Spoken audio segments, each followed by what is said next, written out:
What should have been a beautiful, life-changing experience turned into a nightmare when a woman and her baby died after experiencing complications during a home birth. Now, the state plans to revoke the midwife's license.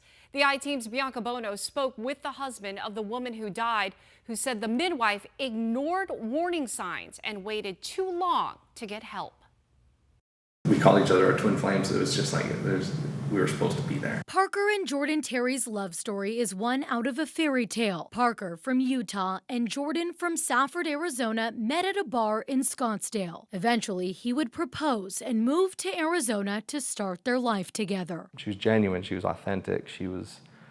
She'd give it the shirt off of her back. Jordan was a registered nurse and she loved babies, working in the emergency room and cross-training to become an OB nurse with the ultimate goal of being a midwife. She wanted to have the experience of a home birth so that when she was a midwife, she knew exactly what her patients were going to be going through. Jordan had already had 2 children in hospitals, so when she was pregnant with her third, she decided to work with Sarah Kankowitz, a midwife whose website described her experience with home births, and she came recommended. On December 17th, Jordan went into labor. I just remember, all the Christmas decorations are up, that vision that we had. I was like, it's a reality now. Parker notified their videographer and messaged Kankowitz, who lived 3 hours away, telling her to leave soon. She showed up 6 hours later, and a State Department of Health Services investigation would later show she failed to protect her patients. At what point were you concerned?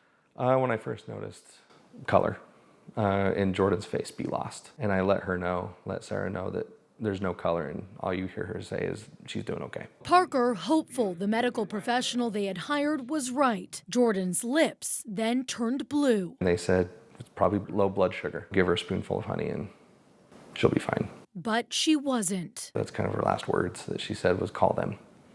And Sarah clarified, call the ambulance, and Jordan said yeah.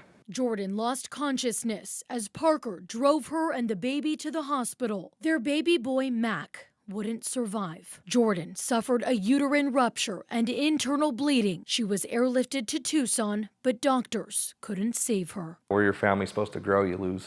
Matter of 12 hours, all of a sudden you lose a kid, and about 12 hours from there, you lose a wife. Right away, he had questions for Kankowitz. It was immediate sitting in the hospital just thinking, what do we do? The next shock for Parker would come just 2 weeks later when Kankowitz posted on social media a year in review saying she helped deliver 31 babies, 3, including Mac, she marked with an angel. Ultimately, her continued social media posts prompted Parker to turn to social media too. That's when he learned he was not alone. My biggest fear was that this was going to happen to someone else. Heather Flowers worked with Kankowitz to deliver her baby at home back in 2020, nearly losing her life and her child's. It's affected my life every single day. Flowers struggled through delivery, only to learn her daughter was 11 pounds, tearing her body apart. She alerted state regulators who found Kankowitz didn't check her vital signs every 2 to 4 hours. She downplayed her laceration, and she didn't arrange for immediate transport to the hospital. It absolutely haunts me that 4 years ago something could have been done about this. According to records obtained by the I-Team, Kankowitz has had multiple complaints, 3 of which resulted in citations, including Jordan and Mac's deaths. The state now intending to revoke her license. It should have been revoked a long time ago. And if it did, my wife would have still been here.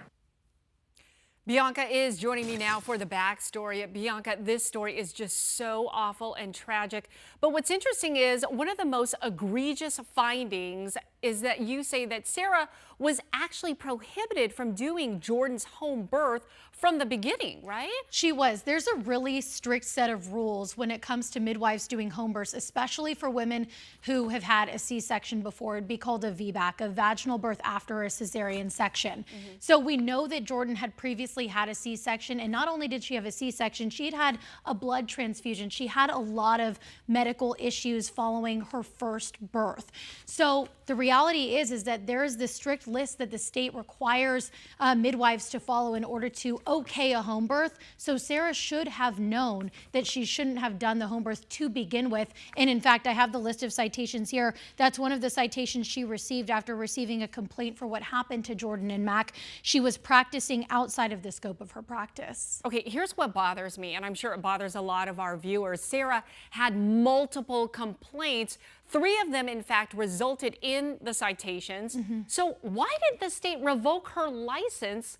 I mean, from the very beginning. It's a question that we are still looking for the answer to. It's a question we've asked the State Department of Health, and we're hoping to get an answer by later today. But you're right. The complaints go back years. We spoke to Heather in the story there. Heather gave birth in 2020. She almost lost her life. Her baby almost died as well. She had to get rushed to the hospital, and she complained to the state. And if you go on the state's website, you'll see that there are 3 complaints that resulted in deficiencies. But what's wild, Trim, is that if you were to read those complaints, you would have no idea that anyone lost their life in these scenarios.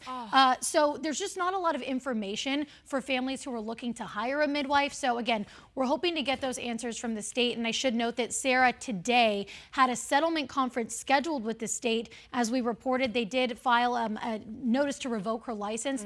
We will report at 6 o'clock and 10 o'clock what the result of that conference was today. Yeah, we want to know. All right, Bianca, thank you so much for that.